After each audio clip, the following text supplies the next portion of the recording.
अंगदलाल जी दूत बनकर गए हुए हैं और रावण को उन्होंने किस प्रकार देखा है कि जैसे कोई कज्जल गिरी हो, सहित प्राण कज्जल गिरी जैसे। रावण सिंहासन पर बैठा हुआ ऐसे दिखाई दे रहा है जैसे कोई काजल का पहाड़ हो।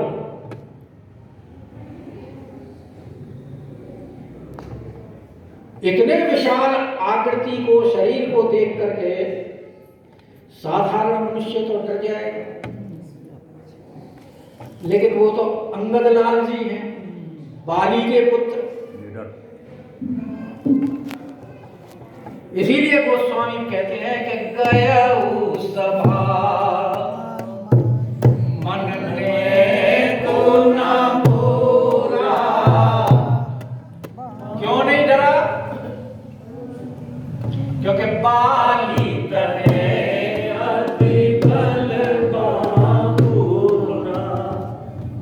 बाली का पुत्र है और बाली कभी भी अपने शत्रु से डरा नहीं, चाहे कितना भी बलशाली शत्रु था।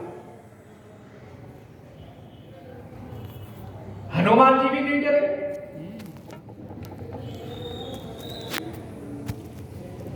हनुमान जी भी वहां रावण के दरबार में कैसे खड़े हुए, जे भी आई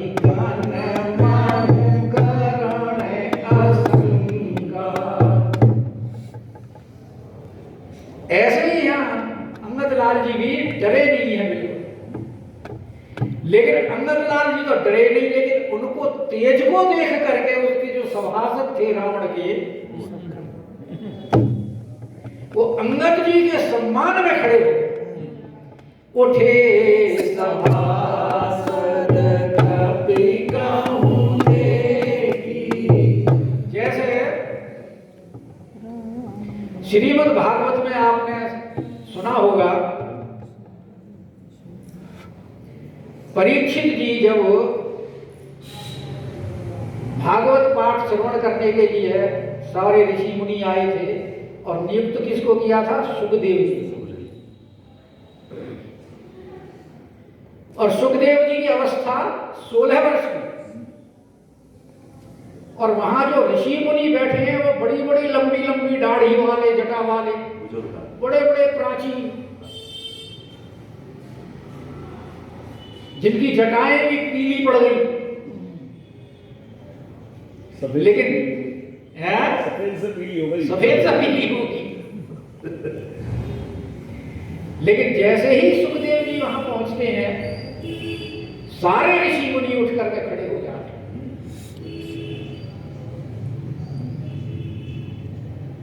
सुखदेव जी के तेज को देखकर। ऐसे ही अंगद जी के तेज को देख करके सारे सभासद उठकर खड़े हुए। लेकिन रावण को ये बात अच्छी नहीं।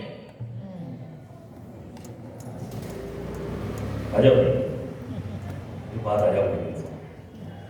बोले मेरे सभासद मेरे बिना अनुमति के कैसे इसका सम्मान कर रहे हैं? कहा तो रावण के डर से कर जोरे सुर दिशा को विनीता। सारे हाथ जोड़े खड़े रहते हैं। और यहां जो है वानर को देख करके वो कहा तो ये हमसे ये कह रहे थे कि वानर भालू तो हमारा आहार है, और वानर के देख करके डर की वजह से खड़े हो गए। क्योंकि अंगद जी का तेज ही इस प्रकार का था कि जथा मत गज जूथ महु और पंचानन चली जाए। अगर कहीं हाथियों का झुंड बैठा हो और पंचानन यानी शेर वहां पहुंच जाए, शेर को पंचानन कहा गया है। मुख तो एक ही होता है उसके, लेकिन वो चारों पंजे भी मुख का ही काम करते हैं। जिस मुख से वो अपने शिकार को विदीर्ण करता है, वही कार्य उन पंजों के द्वारा करता है। और जब बैठता है तो चारों पंजे ऐसे करके और मुंह करके बैठता है, तो पंचानन की अवस्था में हो जाता है। तो अगर हाथियों का झुंड कहीं बैठा हो और वहां शेर उनके मध्य पहुंच जाए, तो सारे डर के मर जैसे खड़े हो जाते हैं। और यही स्थिति यहां इनकी है। अंगद लाल जी को देख करके सारे खड़े हो गए, क्योंकि हनुमत लाल जी का वो प्रभाव देख चुके हैं।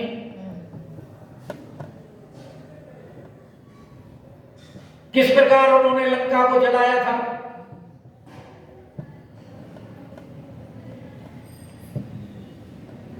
लेकिन अंगद लाल जी भगवान का स्मरण कर रहे हैं, चिंतन कर रहे हैं। राम प्रताप सुमिरि मन। तो राम जी के चरणों का स्मरण क्यों नहीं कर रहे? राम जी के प्रताप का स्मरण क्यों कर रहे हैं? क्योंकि युद्ध करना है और युद्ध का निमंत्रण देने आए हैं, संधि करने नहीं आए।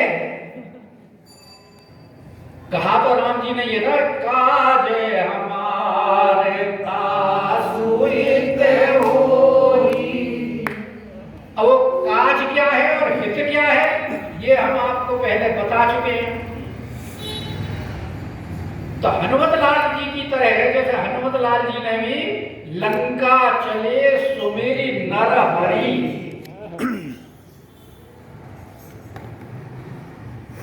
क्योंकि हनुमत लाल जी को भी पता था लंका में जाकर के राक्षसों को मारना है। इसलिए राम जी की जगह किसका चिंतन किया उन्होंने? नरहरि नरसिंह भगवान का चिंतन किया। और यहां भी अंगद लाल जी किसका चिंतन कर रहे हैं? राम प्रताप सुमिरि मन। क्योंकि सारे कार्य जो सिद्ध होने और राम जी के प्रताप से ही होने हैं। और बैठ सभा तो अंगद लाल जी भी सबको नमस्कार करके बैठ गए। तो अंगद लाल जी ने नमस्कार क्यों किया?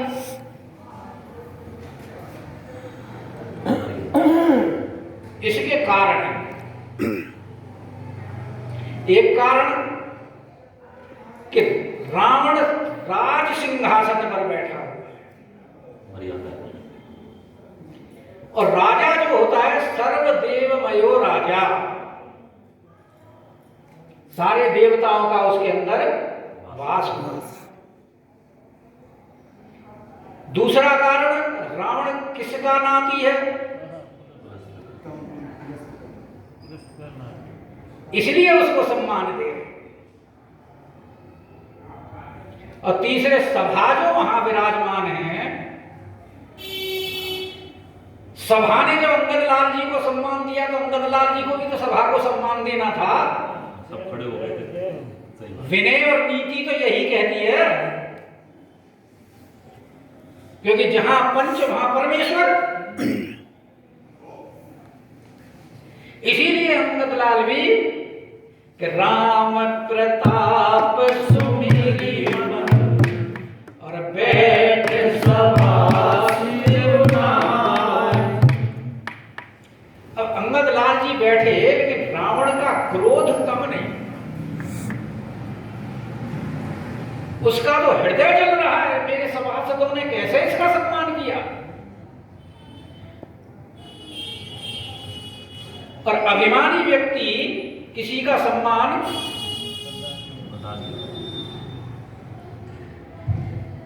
और तुरंत उसका वो प्रतिशोध लेने का प्रयास करता है। अब रावण की भाषा देखिए क्या कह रहा है। भाई दूत है, राम जी का दूत है, और पहले ही वो संदेश द्वारपालों ने दिया है कि ऐसे ऐसे आए हुए हैं, लेकिन फिर भी पूछ रहा है कह दस कंठ भवन ते बंदर।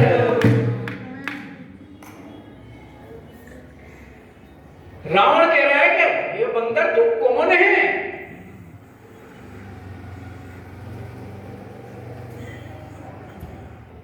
हनुमान जी से भी ऐसे ही उसने कहा था प्रश्न, कह लंकेश भवन ते ईसा केहि बल काले मन ईसा।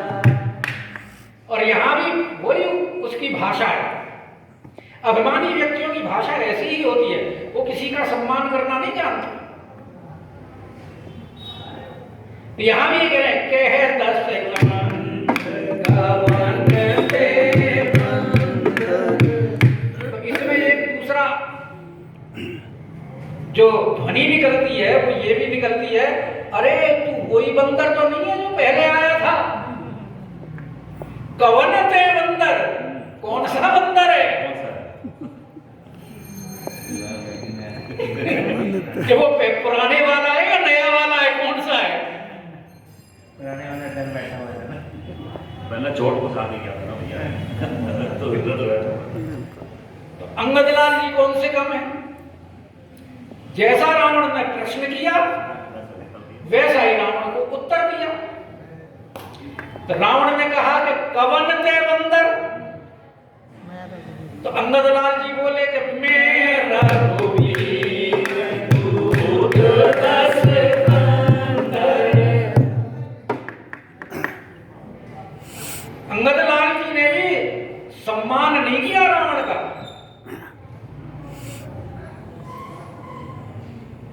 सुरारी नहीं कहा, रावण नहीं कहा, राक्षसपति नहीं कहा, क्या कहा? दस कंधे वाला।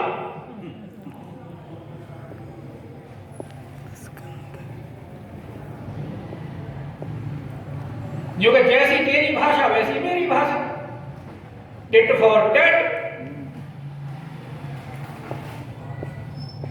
तो अंगदलाल जी कह रहे हैं कि मैं रघुवीर का दूत हूं। यानी रघुकुल में वैसे तो सारे ही योद्धा हैं, वीर हैं, लेकिन ये जो हमारे जिनका मैं दूत हूं रघुवीर, ये त्रिलोकी में ऐसा कोई वीर नहीं है जैसे ये वीर हैं। मैं उनका दूत हूं। फिर अपना कारण बताते हैं आने का कि मम जन कही कोई कही पिताई, कि मेरे पिता बाली नाम नहीं लिया, अभी सिर्फ ये कहा है कि मेरे पिता, क्योंकि वो फिर आगे पूछेगा, रावण खुद ही पूछेगा, कहो निज नाम जनक कर भाई, अगले दो है में। तो यहां कह रहे कि मेरे पिता की और आपकी मित्रता रही है, इसीलिए मैं आपके कल्याण के लिए आया हूं। तव हितकार आया हूं भाई, तो मैं आपके कल्याण के लिए यहां आया।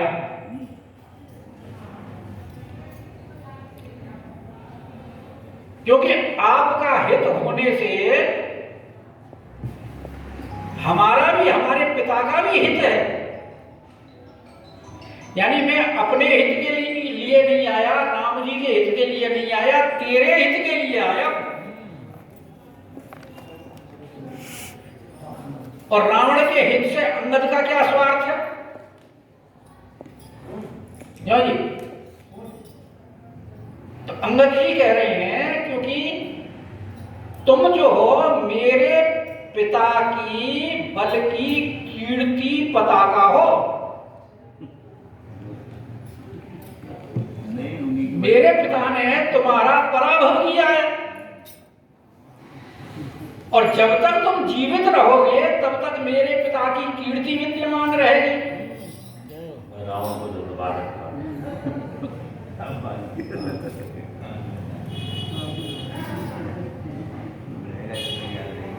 और अगर तुम्हारा पराभव हो गया तो मेरे पिता की कीर्ति नष्ट हो जाएगी। इसलिए कह रहे हैं तव हितकार, क्योंकि तुम्हारे हित होने में जो मैं बात कहूंगा उससे जो तुम्हारा हित होगा वो तुम्हारा हित ये होगा कि तुम जीवित रह जाओगे, तुम ये लंका के राजा भी बने रहोगे, मंदोदरी का जो सुहाग है वो भी अटल हो जाएगा। हाँ, तो इसमें तुम्हारे हित के लिए मैं आया हूं। और राम जी ने भी यही बात कही थी कि काज हमारे सासु हित, तो भगवान की आज्ञा का पालन करना।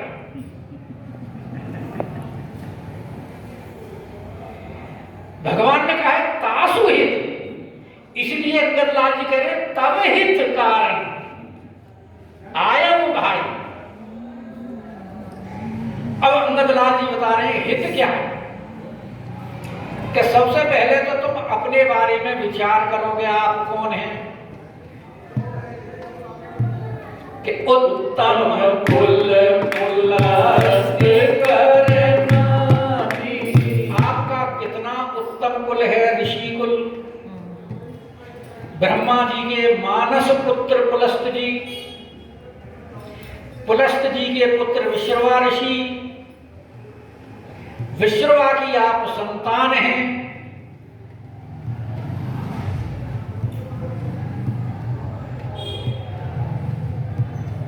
तो आपका इतना उत्तम कुल है और आपने कार्य भी बड़े बड़े उत्तम किए हैं। कैसे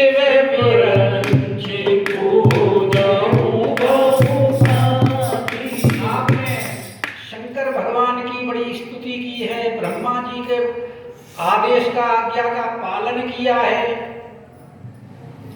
और बहुत प्रकार से किया है, जप किया है, तप किया है, यज्ञ किया है, अपने सिर काट काट के शंकर भगवान के चरणों में रुधिर की आहुतियां दी हैं, नाना प्रकार बहुभांति आपने पूजा की है, जिनके फलस्वरूप आपको वर प्राप्त हुए। क्योंकि अगर आप पूजा करोगे तो उसका कुछ फल तो मिलेगा। तो बालकांड में कहा है ना कि राम जी और जानकी जी कौन हैं,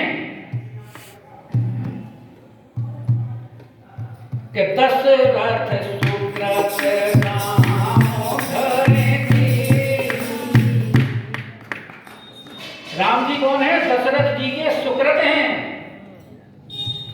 और जनक सुता जनक सुकृति मूर्ति पे। तो ये कैसे प्राप्त हुए इनको सुकृत, इन सम को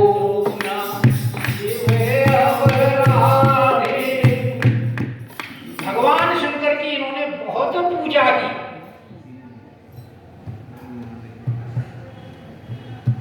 इन समान काहू न फल लाधे, ऐसे फल और किसी को प्राप्त नहीं हुए जैसे इनको प्राप्त हुए हैं शंकर भगवान की पूजा का। तो शंकर भगवान की पूजा करने का फल क्या होता है, वो काकभूषुंड जी को बता रहे हैं, उनके गुरु जी मंदिर में अंदर नहीं, लोमस ऋषि नहीं, पंडित जी की जो मंदिर में शिव मंदिर में जो आराधना कर रहे थे, गुरु थे, परम साधु परमार्थ बिंदक ने उन्होंने कहा है कि शिव की पूजा करने से राम भक्ति प्राप्त होती है।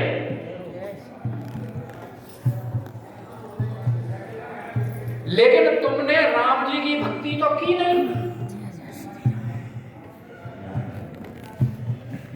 और उन फल से वो वर से क्या हुआ कि वर पाए उस वर के अपनी शक्ति से नहीं, जो भी आपने सारे कार्य किए हैं, सारे कार्य में देवताओं का पराभव, असुरों का राजा बन जाना, इंद्र का पराभव, कैलाश पर्वत को उठा लेना, ये सब किससे किया है? सारे ऋषि मुनियों को सताया, यज्ञ विध्वंस किए, सारे संसार को रुलाया, तब रावण नाम कहलाया। तो मंदोदरी ने वैसे यही बात कही थी कि तुमने वो सारे कार्य तो कर लिए, और चौथे वन में तो वन को जाते हैं, वहां जाना चाहिए। तो अंगद लाल जी भी यही कह रहे हैं कि पर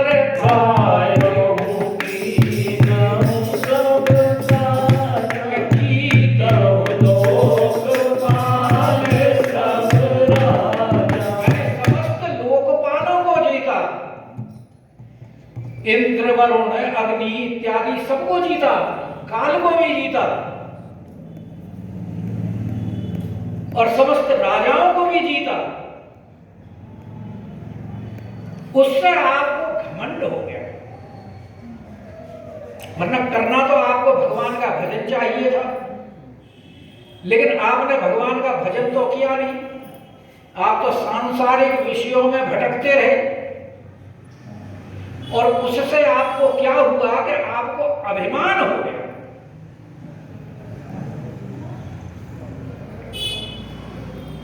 तो मंदोदरी से भी उसने यही कहा है कि मैंने तो सबको जीत रखा है।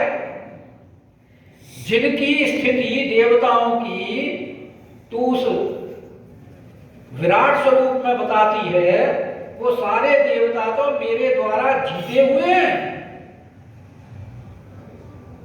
तो जिनको मैंने जीत लिया उससे क्या डरना? तू जो राम का मुझे डर दिखा रही है, और राम के हर प्रत्येक अंग में जो कि पद पाताल शीश अज धामा, इस प्रकार जो वर्णन किया है, उसमें जो समस्त देवताओं की स्थिति दिखाई है, वो सारे देवता तो मेरे द्वारा जीते हुए हैं, वो तो मेरे अधीन है। और यहां भी यही बात हो रही है कि इन सबको जीत करके अंगद लाल जी कह रहे हैं कि नृपय अभिमान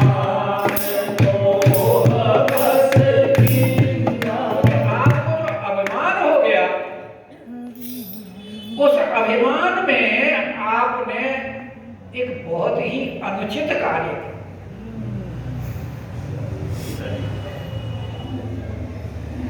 और वो अनुचित कार्य आपसे, चाहे आपने जान कर किया हो, अनजान में किया हो, क्योंकि अभिमान में अज्ञान हो जाता है, आदमी बुद्धि नहीं रहती। अभिमान में कर तो जाता है, बाद में विचार करता है कि भाई मेरे से गलत हो गया। अंगद लाल जी भी यही कह रहे हैं कि नृपय अभिमान राजपद में या मोह के बस जगत जननी सीता जी को हर लाए हो के हरियाणा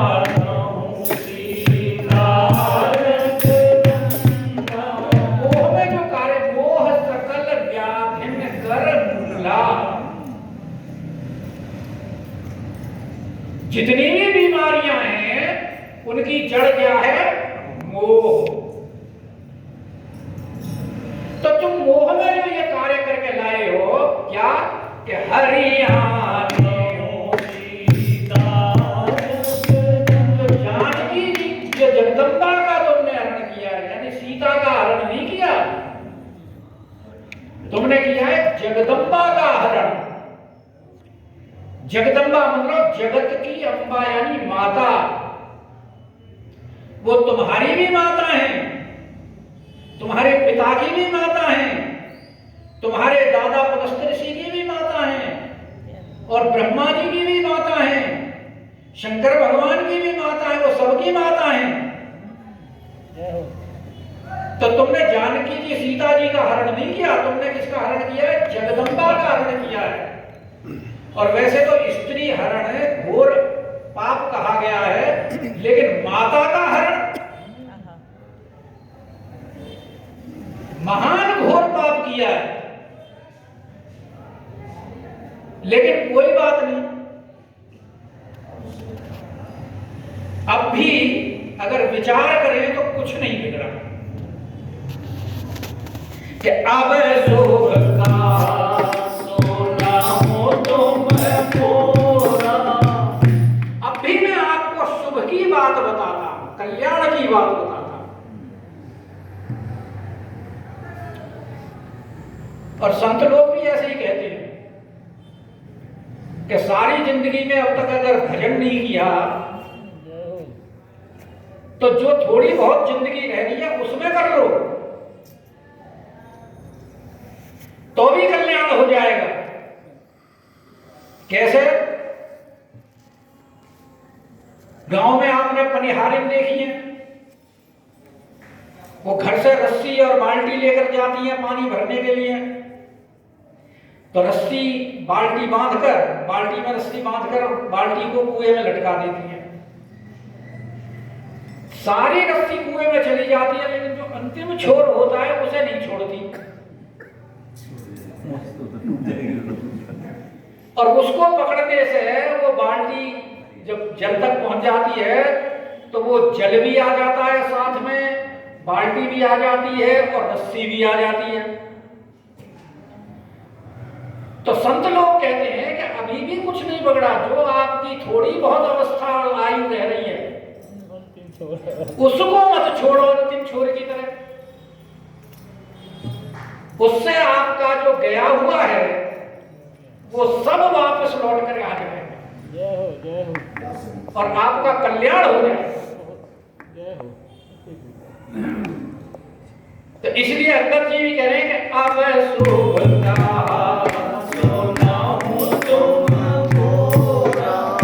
अब मैं जो आपके कल्याण की बात कह रहा हूं वो हित भरी जो बात है वो सुनिए। क्या कि सब अपराध क्षमहि प्रभु तोरा, कि प्रभु तुम्हारे सारे अपराध क्षमा कर दें। तो सारे अपराध कौन से? भैया आपने जानकी जी का अपहरण किया, जटायु जो उसकी रक्षा के लिए आया उसका तुमने वध कर दिया, विभीषण ने आपको समझाया उसकी बात नहीं मानी, यहां तक कि एक संत का अपराध किया उसके लात मार दी। आपने ऋषि मुनियों के ऊपर कितने अत्याचार किए, अपने अभिमान में सबका अपमान किया आपने। तो जितने भी आपने अपराध किए हैं, अगर आप मेरी बात मानेंगे, सुनहु तुम मोरा, तो क्या होगा कि सब अपराध क्षमहि प्रभु तोरा। लेकिन अंगद लाल जी ने शर्त बड़ी कठिन लगा,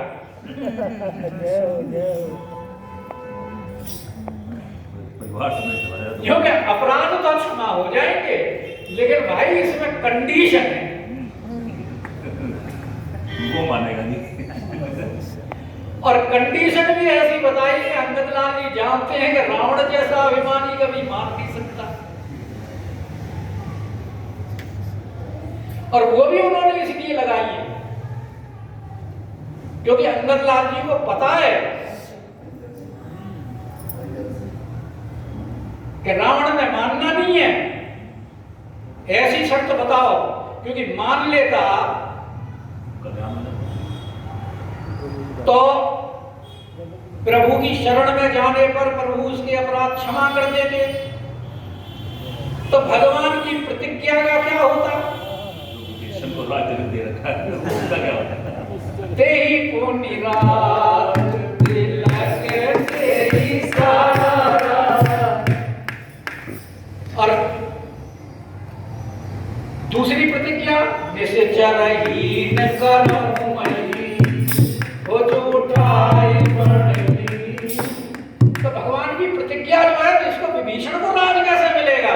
इसलिए अंगद लाल जी जानते हैं कि काज हमारे इसका कल्याण शरण में जाने में नहीं है, इसका कल्याण तो बध के होने में। काम तमाम इसीलिए ऐसी ऐसी शर्तें लगा दी क्या कि दर्शन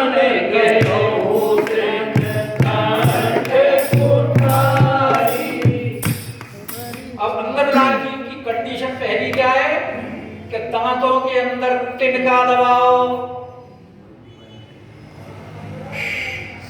तिनका दबाने का मतलब क्या है कि हम पशु हैं, जैसे पशु तृण चढ़ते हैं, हम भी पशु के ही समान हैं, इसलिए हमसे ये अपराध हो गया। जैसे पशु अज्ञानी है, हम भी अज्ञानी हैं। पर कोई कोई कहता है कि नहीं, इसका एक अर्थ ये भी है कि तुम तुरंत दबा करके ये कहो जी हम तो आपकी गाय हैं। बात तो एक बात नहीं, गाय के ऊपर प्रहार नहीं होता। गाय में और अन्य पशुओं में अंतर है। गाय के ऊपर कोई प्रहार नहीं करता। तो दर्शन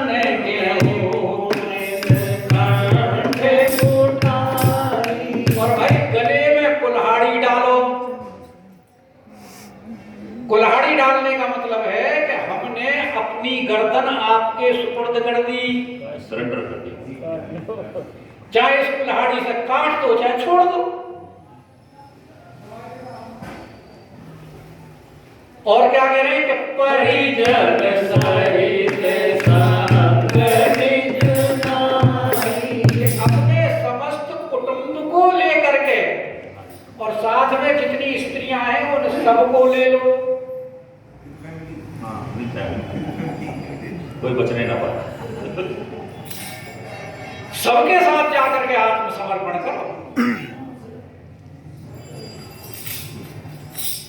और स्त्रियों को लेने का तात्पर्य कहने का क्या है कि भाई हमने जो अपहरण किया है आपकी स्त्री का, हम अपनी स्त्रियां लेकर के आए हैं, आप उनके साथ जैसा चाहे व्यवहार करो। मैं तो सरेंडर कर रहा हूं, मैं परिवार सहित स्त्रियों से सरेंडर कर रहा हूं।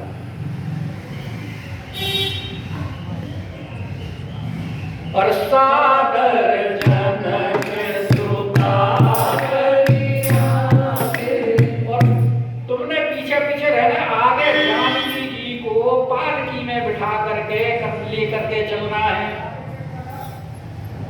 ताकि राघवेंद्र सरकार जानकी जी को देख करके अपने क्रोध को, उनका क्रोध शांत हो जाए और तुम्हें क्षमा करें। और जनक सुता कहने का भी तात्पर्य ये है कि जैसे जनक जी के यहाँ ये रही हैं पुत्री बन करके, ऐसे ही मेरे यहाँ रही हैं। और स्त्रियों को साथ लेने का अर्थ ये है कि ये स्त्रियां मैं आपके सामने गवाह के लिए लाया हूं कि मैंने कभी भी एकांत में इनसे वार्तालाप नहीं किया है, हमेशा स्त्रियों को साथ में लेकर के गया। सुंदरकांड में पढ़ाई है ना आपने, को साथ संग किए बहु नारी बनावा, क्यों जी? तो इसलिए वो कह रहा है परिजन सहित संग निज नारी और जनक सुता कर सादर जनक सुता करिया और यही विधि चलाऊं सकल कल में ध्यान। यानी आपको किसी भी प्रकार की चिंता की कोई आवश्यकता नहीं है। जिसे जो परामर्श मैं आपको दे रहा हूं इस हिसाब से चलोगे तो आपको किसी भी प्रकार का भय करने की आवश्यकता नहीं है। और इस प्रकार से आप चलिए, क्योंकि राघवेंद्र सरकार कौन है कि प्रणत